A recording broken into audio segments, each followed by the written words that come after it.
ഇടയെല്ലാം നിർത്തി. ഇനി ശാന്തിയുടെ മന്ത്രം.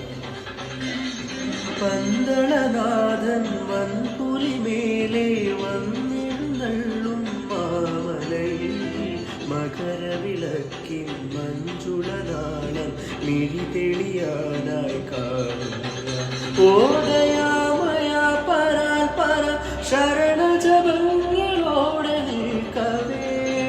ഓദയാമയ പരാൽ പര ശരണജപങ്ങളോടെ നിൽക്കവേ.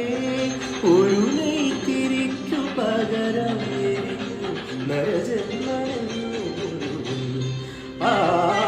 പമ്പാഗണപതി പാരിന്റെ അധിപതി കൊമ്പാറുണരണമൻ തന്റെ